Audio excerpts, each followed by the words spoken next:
Hola mis queridos amigos, Perashá Vayera. Vamos a empezar la Perashá con un maíz.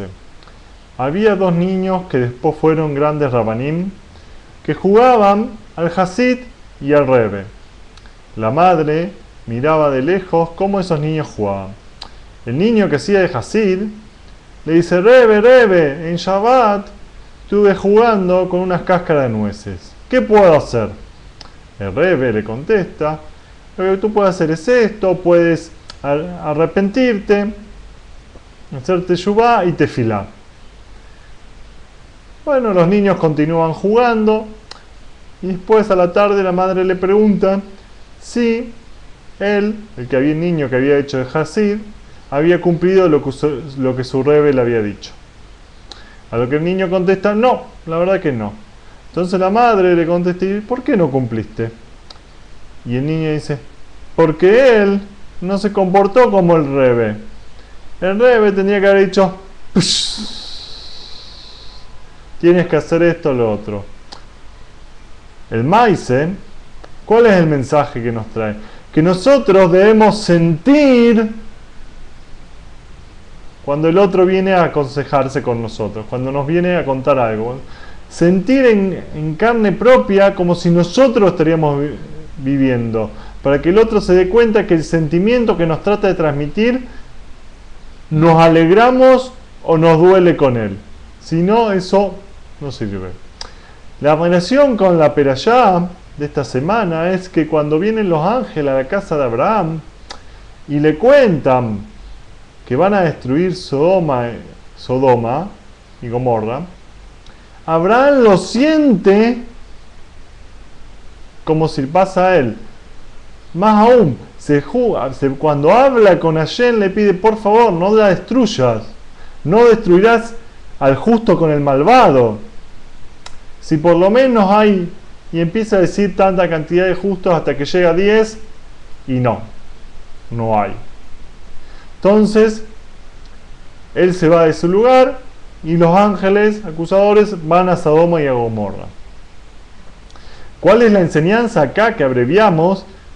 Es que Abraham sintió esto que le habían contado. ¿Por qué Hashem le contó que iba a destruir Sodoma y Gomorra?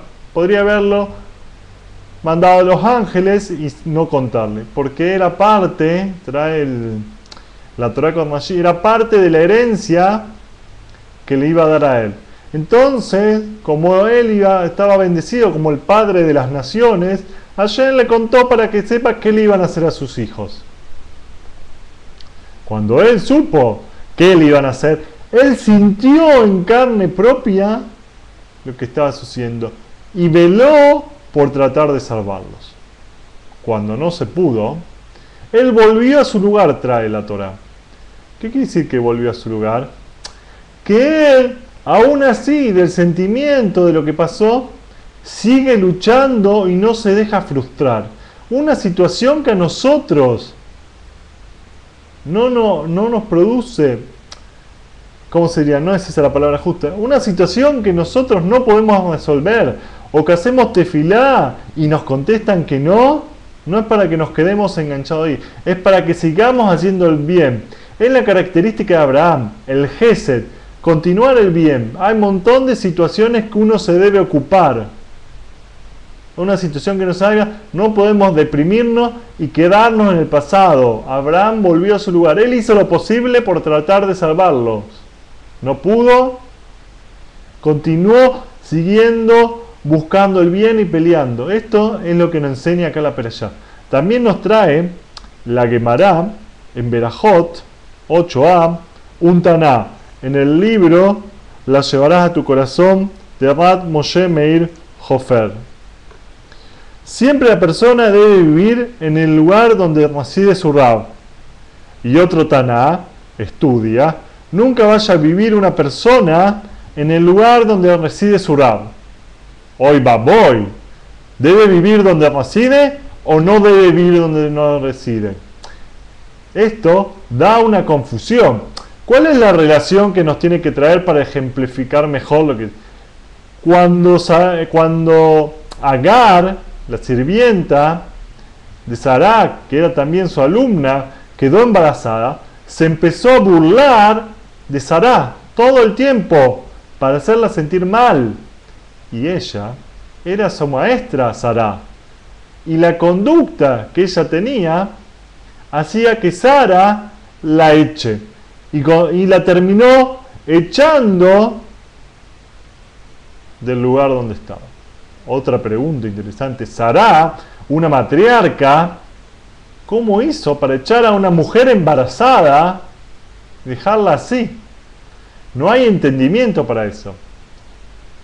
Los jajamín enseñan esto importante de que Agar, a la conducta errónea y los conocimientos que le presentaba su morá, que era Sará, no lo estaba utilizando para bien. ¿Cómo ella podía burlarse de su morá? ¿Cómo podía tener esas conductas? Sara, que le había enseñado correctamente, Agar había interpretado todo mal. Entonces Sará, si le seguía enseñando, la perjudicaba. Y la seguía perjudicando, porque cuando uno aprende y no cumple, no hay excusa. No existe, no sabía la ignorancia. Uno aprende, debe accionar. Esto es lo que nos trae acá en la Gemara. Cuando uno le pregunta a un rab, debe cumplir. Si no, no le debe preguntar. Hasbe Shalom con no preguntar, porque cualquier cosa puede hacer. Entonces, si nosotros vamos a preguntar y vamos a cumplir y le vamos a hacer caso, debemos vivir en la ciudad donde reside el rab. Pero si no vamos a cumplir, pobre de nosotros. Mejor que el rab no viva en la misma ciudad. Entonces acá encontramos que no hay contradicción. Depende de nuestra conducta, que siempre sea para bien, que nos conduzcamos porque debemos vivir en la misma ciudad que el rab y conducir con sus consejos y los consejos de las personas que saben, y eso nos va a traer verajá. Por eso, Sará, para no hacer más mal, la echó. También dice que Agar recibía la teoría pero no la práctica. Cuando uno hace la teoría pero no la práctica, es cuando decae, porque si nosotros accionamos, toda la sabiduría queda, pero si estudiamos mucho, la sabiduría se va. Está dicho que la palabra jefet, es decir, una acción, no debe quedar en un despertar vacío. No puede quedar solo en el pensamiento. Uno no puede decir qué lindo, qué interesante. El jefet, es decir, la acción, debe despertarnos nosotros la movilidad. Nos tenemos que salir del lugar como si Hasbe Shalom nos estarían persiguiendo con algo para hacernos daño. Como ahí tendríamos que salir para hacer la acción. Así está. Dice Rambam, quien se despierta y no lleva a la práctica, en vez de ser merecedor de una bendición, será merecedor de lo contrario. No se debe permanecer pasivo ante el conocimiento. Se debe actuar. Esto es lo que nos enseña los jajamín en esta perashá. Que tengamos mucha acción y aprendamos las midot de Abraham. Que nos aseveremos a él. Que él fue el que descubrió cómo seguir los caminos de Hashem. Y accionó. Ya antes había personas, había jajamim, que lo conocían y habían hablado con Hashem. Noah, Matusalem. O sea, pero Abraham hizo el conjunto de combinación que es lo que Hashem nos pide. Se anuló ante Hashem. Tan así que cuando él estaba hablando con Hashem y vinieron estos ángeles que mandó él para que él pueda estar bien y desarrollar la hospitalidad, Abraham dejó ahí la conversación para después y se fue a atender a estos visitantes. Tan así que hay que emular la misericordia que Hashem nos enseña y las conductas que tenía Abraham sobre el Gesed. Todo eso nos lleva al aprendizaje y sentir al otro. Porque cuando sintamos y aconsejemos y vivamos la bondad de un Dios bondadoso, que eso es Hashem, vamos a ir con alegría. Y con alegría tendremos pronto la llegada del Mashiach. Que tengan un Shabbat Shalom.